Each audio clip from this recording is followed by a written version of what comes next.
Pathian tu thiang hlim ngai thangu chanchin tha zona ziak bung som paruk chang som thum pathum thu hi ngai thaila heng thu hi in hne na ka soi to hi keima hian in thamona turin khowela hian se omin nom thin nima sala thamuang takinom rawh kein khovel kangam ta atia heilali swathu soi ani tin kolsa khuami te natir ko pol le khathon bung thum chang khatha changin kolsa bung thum chang khatha changin chuti chuan Krista hne na kai thoi nom ve to chuan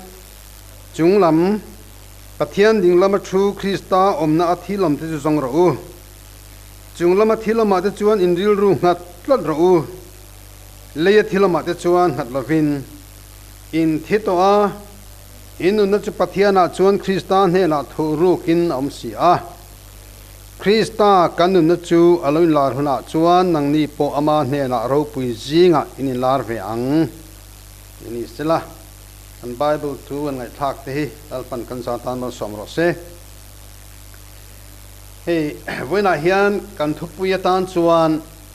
Krista kan himna ti himangi lakatia Krista kan himna Mizorama hian Christian ramnisi a hian thilmak thlengin ka sia chu Christian zinga Christian rama hlautur kan soitam em maya hlau kan nga chuti line Krista thu cha chu thamuan na thu cha ania in thamuan na turin tetia thamuang takinom ro ti te ni a thamuang takinom ro ati te hian hlautur kan nga talutuk hi hilmak tingin ka sia ani chuwangin Krista kan himna ti hi thupuya han than ka du nge ani a tam tak chuan setana po hi kan soi lu hlang lu tuka Pathian tluk hia la te kan soya setana hi Pathian ani lova Pathian chau hi mun tina om engkim khia engkim ti theih ania Pathian lo hi chu tiang chu an om theih kan thlova Pathian thua po hi chu tiang chu kan hmubok hek lova setana poi Pathian ani lova Pathian ni lo chu mun tina anom theih lova engkim har theih lova engkim ti theih hek lova ni ti hi siak chian atulin karing then khat chuan misual kan ti vele chhonten malsawm nan don te hian setana malsawm na te hian ti mai thina ke chu setana malsawm na ani vak po ka shelova kalali suan setana chu ruk mang ti tina soya ruk mang chu ru tur le ti setu le ti hlum tur lo chuna lo kallo atia setana na tho hi malsawm lamani lawati chiap lamani chu wangin setana malsawm na po om ka ring lo tin Pathian ni lo wangin hun tina om thei lova engkim re thei lova engkim ti thei bok lova chu wangin biak tlak po ani lo chu tianga Pathian ayat nuai zok mun tina om thei lo engkim ti thei lo engkim khelo ani awangin a hlau po hi a hlau om dan oma a hlau om lo dan oma ni ti kan hriat a that karinga setana hi pong hlau lo ngat tur chu ka ti lova amai ro chu setana hlau lo na tura poimo tak mai khavina hin soi ka tumani tin sakol te po kan soi hlau oma sakol lal ram lo ding mai dona in soi chai pol te po kan om thina a chang phei chuan a soi hlau om te po hian an hlau tak tak lo ni lo mo le ti turani enga tinge Christian rama in soi hlau in soi chai kan china hlau tur kan nga tak em hei ngai tu thamomin ka sia kan ram Christian te hi hlau Christian le thamuang Christian ti na chen thei hialo me atu chunge ni kan du lali suan thamuang takinom ro ti laya hlau ring maya kha lali suat thu zo man niangem ngay tua chian ngay cái gì chú vangin setana hi min a hlau chana oma a thu a oya ama a worship chuan lalla nei chuan a hlavang chu Hitler ate point thilan ti theia a khuale tuita chuan a thuan zoma a sipai tengat phei chuan a omlo hlan point Hitler a ming an soi chengam ngai lo an tia voin thlengin chu chuan ni dan ani athun nuaya om te chuan setana hi an hlau hi adika sakol te po an hlau adikang athun nuaya anom tat chuan amara chu sakol thil ti thenale sakol kutata setana kutata lalpana chan chho to te tan an hlaum to lo ti hi kan hriat ka du ani an hlaum lo chan tak mai chu wena hian soita ila Christian na hi enge ni ti in min zot sela a chan na toy te an du chuan toy te chan thei ani Christian na chun nun Krista hi ni mai ti la a fun kim hle ome tin chu ba ga chuan Christian na chu Krista nun thu ruk te hi Christian ani ti la adik karing boka kan Bible an siara khan in thitoa in nun na chu Pathian chuan Krista hena thu ruk ina natia hey Genesis lam kan en chuan Pathian in mi hringa siam dan te kan hmua levai butin mi hringa siama ti chuan hnara chuan nun na tho chu thalu ta ti chuan mi hring chu minung lo ni ta a ti in kan hmu ni mi hring nun na chu mi hringa thok lu ina oma trong kam dangin soita ila Pathian in mi hringa chuan ama tho atanga nun na chu ada ta a ti na ngani mi hring nun na chu mi hringa alu ta mi hringa a omani chu tak mai chu sual ina ron ti chewat maya Pathian na leng dun thei lovina siama lau nga tak mai in mi hring chu lo nunga a siam tu Pathian ngei po hlawa a thomar hiat po in a biruni lau nga mi hringa lo ni ta mani siam tu lau mi hring nun kha khoi kha khop mai lalpa Pathian in adama chokova khoya ngei matia huana I thom ka hria a sarua kom kan ya vain ka hlauta chia ka biruani ti when I hian Pathian mel e ngalang ngamlo mi hring kan lo ni point hei ngai tu chiang ang u mi hring nu na chu mi hringa aom chuan sual ti chiat to awangin Pathian mel e nga ading ngamlo ni sual poina ber chu sual luk poina ber chu Pathian ma ading ngamlo wa mi chwa tata Pathian ma ding klak lova in hriat na satlia poni lavin Pathian lakata tlan bo du naril ru hial min putirani ti hi adama tenuna hian a chiang khop mai hildang an hlau chu thudang ni sela an siam tu Pathian nge an hlau hi avan duai thaka alung chiat thak boka apoi ngoi ni hlau nga mi hring ani chu tak mai chu Lalpan mi hring din mun chiat zia amu chuan ama mel e nga dingam lo ani na angai nat le athak hlel ngoi si athak hlel tena khati tak maya an thalel ve lo le an hlau ta tlat mai kha an nuna lalpa lunga oi talova chunun chia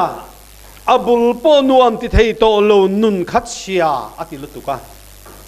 chuwangin nun thar min nei tir le adua nun thar kan nei le theina tu rin ama nun nange mai min pe in Krista hi khowela lo kala lali swa Krista hi enge ni ti in min zot sela chana tam takaum thei lain chana pakhat voina ka soi du chu lali swa Krista hi Pathian nun na chu ni katiang chu Pathian nun nange mai chu min pe ani chu Pathian nun nange mai chu kan hne na alo cheng ani ti chuan chu Pathian nun nange mai chu Krista in alo lang chuaka mari sinin na lo pianga Nazareta seiliana tum thum zet le a rong a bola enge ni atum nunan nei nan tam takan nei nan lo kalkani lali sonati nun kan nei nan tam takakan nei nan lo kalani samchin tha zona ziak bongruk chang som ngale pathum kan en chuan mi hring phapati sai na ya thisenin in boklo chuan nangma ni nun nei heklo chewatia mi hring an nun omve sualati chiat siam tu Pathian ma adingam lo nun khalali suan nun a chiar to lova nangma nin nun nei heklo chewati te kha ru ro om khom an ni lova ruang om khom an ni hek lova keima ni ang thova kal thei e in thei bazar thei fe thei Pathian biakina in khom thin soma pakhat pe thei ran thisena in thoi thei sabat ni ser tan khang ho te khan ni maselalali suan etingeti mi hring phapati sai na ya thisenin in boklo chuan nangma ni in nun nei heklo chewati tlat mai ni nun nei tura min du nun nei tura adu khalali sona du akha khang mi te khanan la nei lo ani ti a chiang ani chuwangin nunan nei nan tam takan nei nan lo kalkani khovel nun nana ka pek tur chukati sha hiani te tia chuwangin lali suwa Krista hi Pathian nun na chu Pathian nun na tak mai chu kan trom thena turin khovela hinalo kala chuwangin suwa la thito ten Krista chuan nun kan nei thena turin ama nun nange chu kan trom thena turin lali suwa Krista khovela alo kala athi na chu keima nia wanga thiania wangin athi na chu sualam kunga chatuana tan ani po chatuana tan voi khata thiangin keini po hi sualam kung akan thi thena turin Krista thi na ngei chu kan trauma kayo lal ma ding ka minga ko ta chuange ti hla kan sak thin te hian om zia ne ya keimania wanga cross thiania wangin keimania wanga hil khum khumania wangin keimania wanga maya chil chak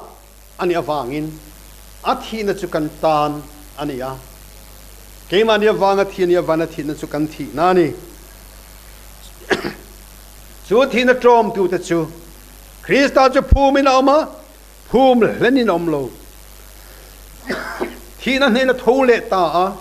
kan ta na thiange chu kan tan boka thole a chu wangin Krista ne na kai thoi nom ve to chuan pawlna na ti kha Krista chuan kai thoin kan oma edena siam kan ni na mi hring hlui rala tuna chuan Krista mi hring tharin kan ding chuak ta a pawln korin khuamit ne na chumia wang chuan tu po Krista chuan thil siam tharalo nia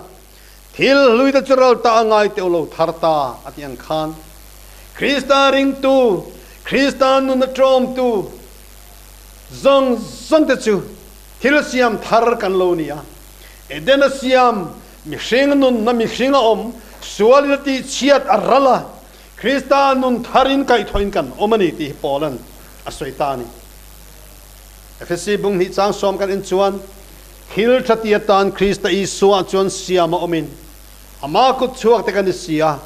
chu thil thati chu kan maturin Pathian e buat sai lo kan ti edena siam lama kham talo Krista siam kan ni chu Krista siama omte Krista i so ma wanga nun thar nei te nun lui thil lui lo ral ta te hi Krista chon thu rukin kan oma in thitoa nima sela in nu chu Pathiana chuan Krista ne na thu rukin om ati ta ni chu kan nun thu ru Krista nun nei te chu heta kan taksa hian kan nun kan zong chi tam takin keipo in kapa ka sun tum hian kapa hi accident awanga ru so samathiani amarka de ka om to lo dai veka kapa ne kan in chenta mo katia ka trap vakani maset kharawin min mu tir chu Krista kan nun thu ru kamin mu tir tamaya accident awanga ru so somin kan nu na thuru na Krista theng phalo ti chiang takin khan muwa chu mai lani lo ke tu na marla phunge po hi heta hian kan nun nalal panada to lo sual ti chiat le turte cancer ti chiat le thei turte hian kan nun nei ke mania da phal to lova Krista min thuk ruwa marla phutile phuto lo te hi thuru na mun khata thuru le von that kan lo ni ti tharawin min mu tir tamaya kalom em maya Pathian fakle choi moin kalam ta khowela lam chi sang rock and roll tele stang dang pin kalo lam to thina ma sila chumi chuma kaparong bula kalam chunuam katiber enge ni chan kan nun thuru na Krista kan himzia lalpan min mu tirawangin athua ngei po hiana oma in thitoa inun na Pathiana chun Krista ne na thuru kina atini chuwangin kan nun na thuru rahi acha em maya kan himna Krista ani keimani awang ani to lova chuwang chuan he thu hi ngai tua chiana tan ka du khop mai lali swa thu soi hi aro pui thina chan chin tha zona bung som cha som paret kan en chuan tu man milak sak lovang keima thu in ka pe zok donani pe thei kan yala thei po kani he thu pe hi ka pa nen ta ka muani te tia tin bung so zona bung som cha som ni pareta chuan an ne na chatu an nun na ka pe kum khuai nan boral lovanga tu man ka kuda tam chu sakhek lovang an ni mi petu chu ka an ni mi petu ka pa chu mi zong ai ro pui berani ati sakol kan lau thin mo eng mo kan lau thin tero piang tharanom dek le setana kan soi lau thina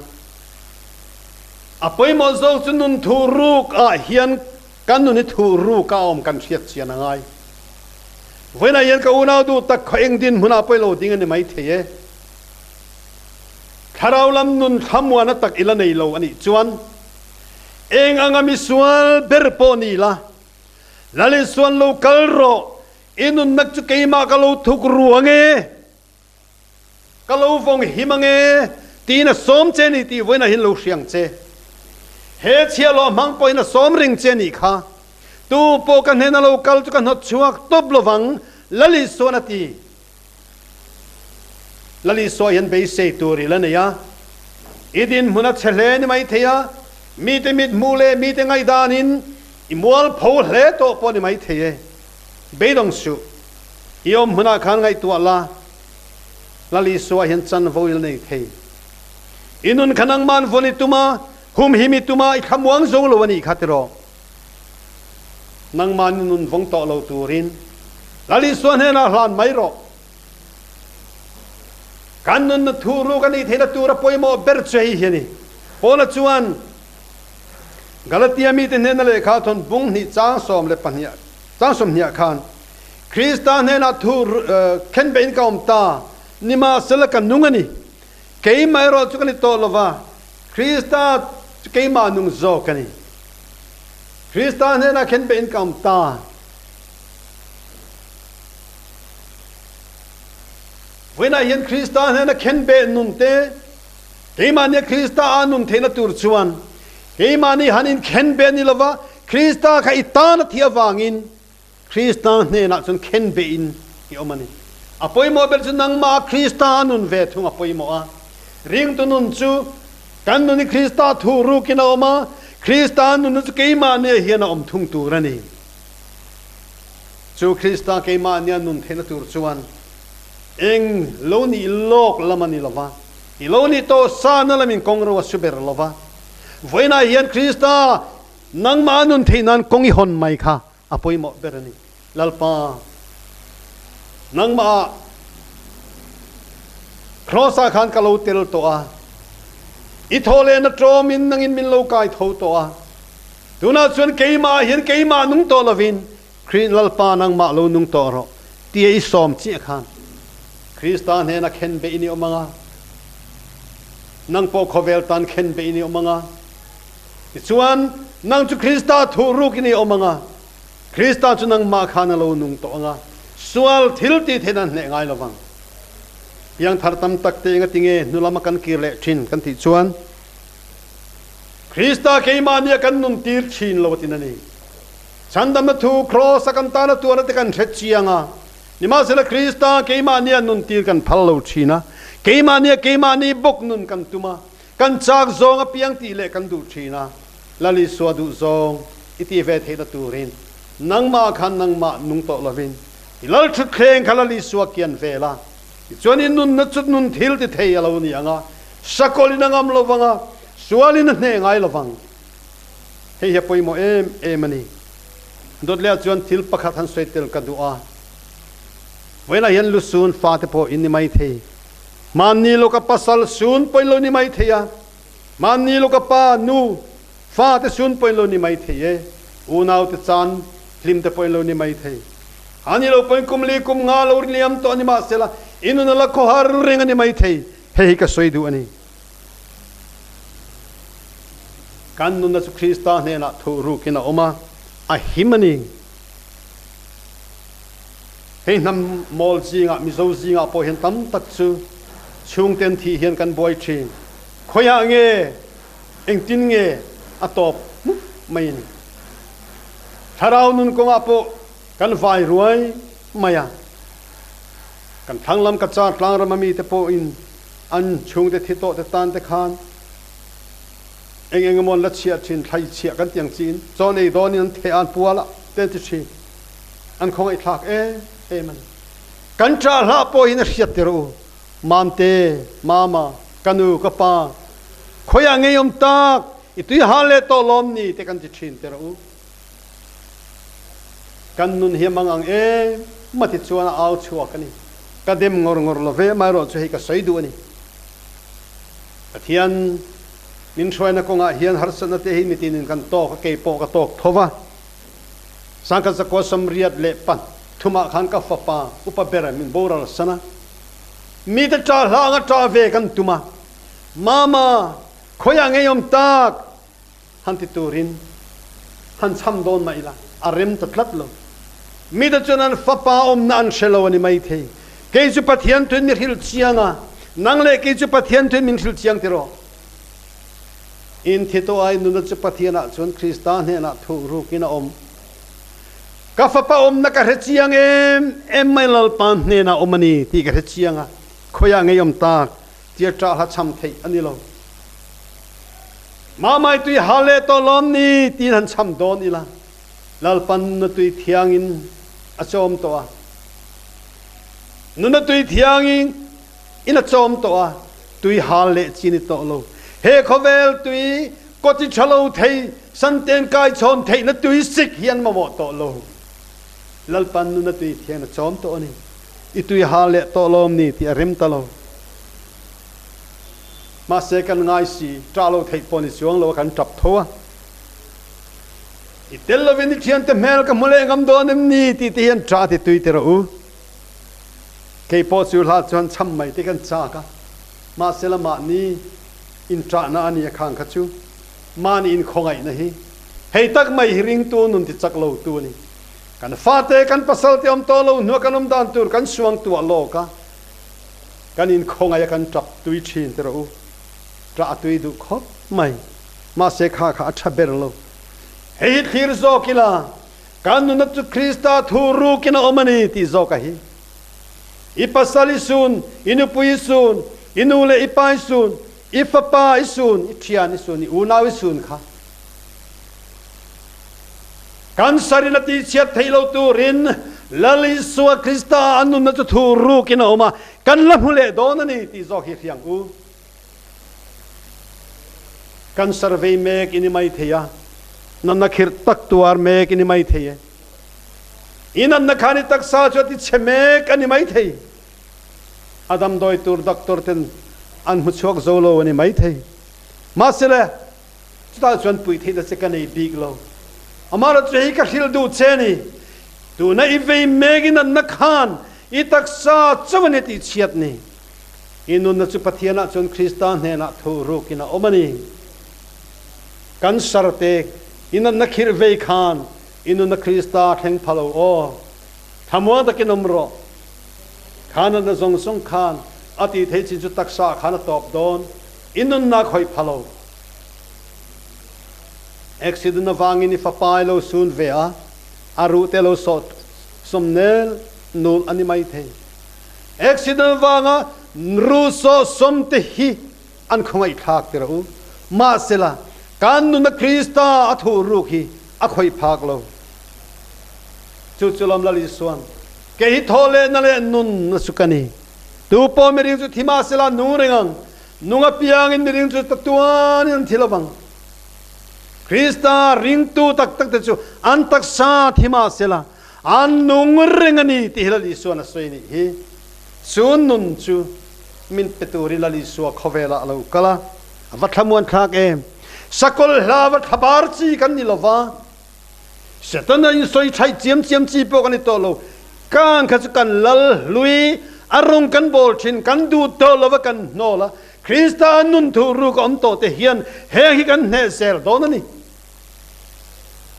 kan khovel poi thin khatina chezong liran khir thina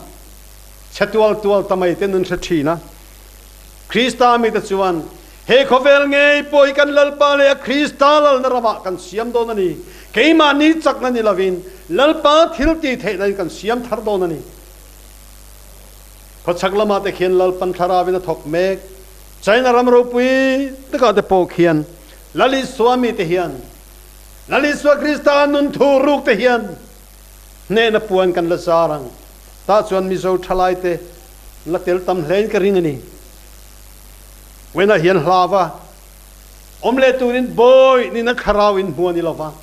fa ni na kharau in huani zo ke hlawa omle tur boy ni na kharau in huani silova tiawa thon chan hi omani hlau anga ve to ani hlau nga Christiana lo ni ve to ani korin lekha Galatia mi te hi Galatia rama mi te hi wena hi ke ni pol hlau nga Christian kan vatam ta e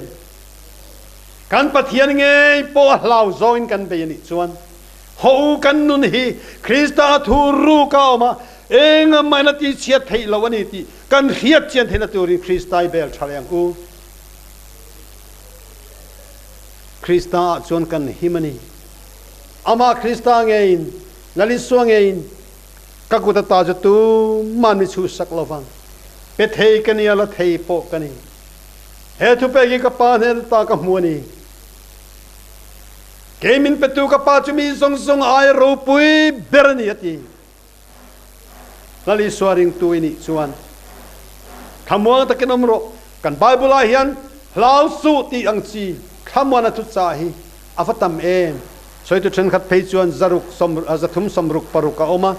ni tin hlau su min tiani ten tiani hlau ro ti hi chu om tlem khop mai hlau tur min sil ber chu taksa ti luma tharau ti lum theilo chu hlau su ula in taksa po ti luma ti lum nuwa tharau ge hena pai thei chu hlau ro watia Pathian hitri ber ro adu zlo zonga om khapoi ti ro atina chu lo chu hlau ro ti hi avawang em khamuang takinom ro hlau su amai ro chei in om ang khan ti khan khamuang tab ro ti lo ama ring ama ta ni na din mana ding te na lali suan hi soyani ama nei tu kan ni chuan unau du tak hlau tur lo om lo ram sarkar te po alo in kha kang eng pola po kan lo mani thei hei kan rama hian mak deu mai chu pol eng mo te po hi kan soi sakol zela kan soi hlau om zela eng mo in hlom lian dewa piang te kan hlau zela ko ran ho in zom kho ma potel ngam lo ko ran te po kan tlek lek mai ama khop mai thilia chezong in kan khira mi pol te kan muchia mi om piang kan muchia te ro ama khop mai ni ma sela tiang zong ni lavin ko ran ho hian keima ni chakna ni lavin khovel hi Krista le lo narama kan siam do na ni ka te china zorama po hian kan mit len dan hi a sir khat lutuk a chelam kan mulian nan soita mai ila khulai RV kan tia khwan lai lama hian zu in thin an tam khop mai khulai han khir chuan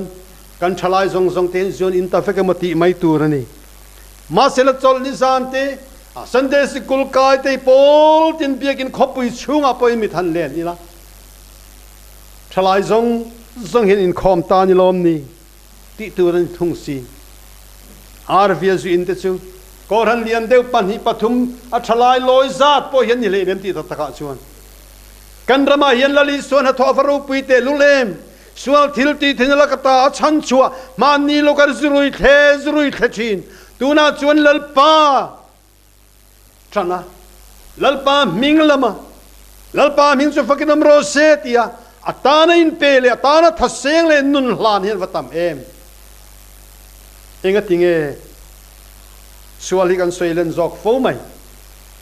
min roi tu hi suala lo ni palang ti ka hlau thin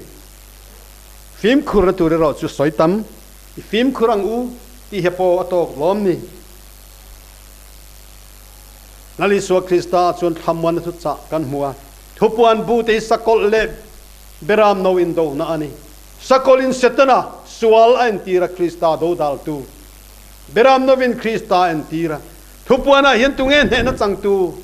beram no ni lom ni inga tinge ne na chang tu tur chanchin soi la sakol chanchin te kan soi vak se keisuli suami roi kan yawangin sakol hi enge ni poi ka hevak lo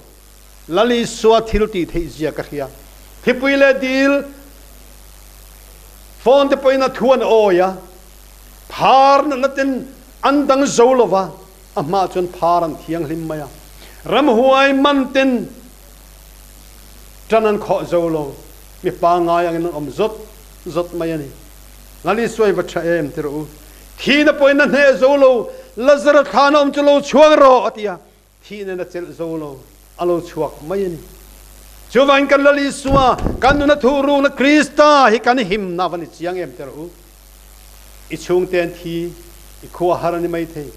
nima sela inu pui du tak I pasal du tak I fa du tak nuna khan thi na in thunai zolo lali suwa na thuru ania a himani nang po ke po kan taksa thi na chulo la thleng veang ma sela chumi pia chuan kan mu tur chu ram nuam tak sei le thei lawa chuan kan mangai kal ta te kan le to khom le do na ni chumi kan in to khom le na huna chuan trapa in chenangai to lawang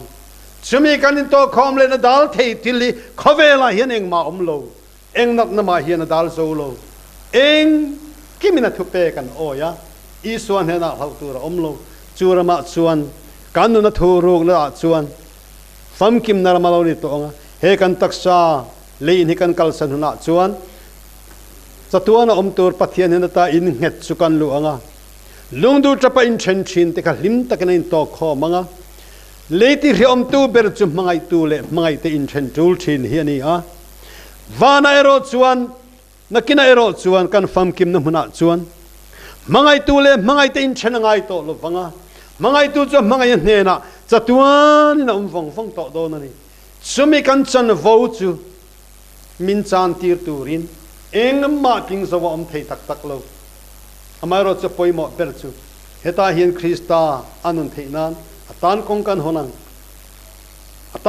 honanga heta hian Krista chu nunganga keni Krista thu rukin kan omanga nun thilti thenanen rong kan bolanga kan rama sual na local zel ta poi kan ne zel don tuna poi nei na mek ringani kan ram chau ani lovang foreign khengin lali so Krista awangin ama am thu nun thu ruk te ama che na te hian rongan bolanga an ne zel donani kan lali so Krista thucha poimo tak chu khovela hian shiaminam thin nima sela thamuang takinom ro kein khovel kangam ta kan nun thuru na Krista hi hima Krista kan himna ti hi shia ila kalsan lovila bausan lovila ni tinama ibel selang u lalpan thu kan zatan malsawm ro se